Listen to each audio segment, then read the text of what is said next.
പ്രസാദശുദ്ധി ക്രിയകളോടെ ശബരിമലയിൽ മകരവിളക്ക് ഉത്സവത്തിന് തുടക്കമായി. കഴിഞ്ഞ 2 ദിവസത്തെ അപേക്ഷിച്ച് സന്നിധാനത്ത് തിരക്ക് വർദ്ധിച്ചിട്ടുണ്ട്. പർണശാലകൾ കെട്ടി തമ്പടിക്കുന്ന അയ്യപ്പന്മാർക്കായി വിപുലമായ സുരക്ഷയാണ് സന്നിധാനത്തും പരിസര പ്രദേശങ്ങളിലും ഒരുക്കിയിട്ടുള്ളത്.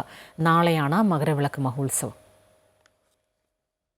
ഇന്നലെ വൈകുന്നേരം നടന്ന പ്രസാദ ശുദ്ധിക്രിയകളോടെയാണ് ശബരിമലയിൽ മകരവിളക്കിന്റെ ഭാഗമായുള്ള ചടങ്ങുകൾക്ക് തുടക്കമായത്. രാവിലെ ഉഷപൂജയ്ക്ക് ശേഷം ബിംബശുദ്ധിക്രിയകൾ നടക്കും. കഴിഞ്ഞ 2 ദിവസത്തെ അപേക്ഷിച്ച് സന്നിധാനത്ത് തിരക്ക് വർദ്ധിച്ചിട്ടുണ്ട്. ഇന്നലെ വൈകുന്നേരത്തോടെയാണ് ദർശനം നടത്തുന്നവരുടെ എണ്ണത്തിൽ വർധനവുണ്ടായത്. മകരവിളക്ക് ദർശിക്കുന്നതിനായി അയ്യപ്പന്മാർ സന്നിധാനത്തും പരിസരങ്ങളിലും പർണശാലകൾ കെട്ടി തമ്പടിക്കുകയാണ്. മകരജ്യോതി ദർശനത്തിനായി ഒരുക്കിയ 10 വ്യൂ പോയിന്റുകളിലും ശക്തമായ സുരക്ഷയാണ് ഏർപ്പെടുത്തിയിരിക്കുന്നത്. 4 എസ്.പിമാർ, 19 ഡിവൈഎസ്പിമാർ, 15 ഇൻസ്പെക്ടർമാരടക്കം 1000 പോലീസുകാരെ അധികമായി നിയോഗിച്ചിട്ടുണ്ട്. സന്നിധാനം, പമ്പ, നിലയ്ക്കൽ, പാണ്ടിത്താവളം തുടങ്ങിയ ഇടങ്ങളിലാണ് ഈ അധിക വിന്യാസം.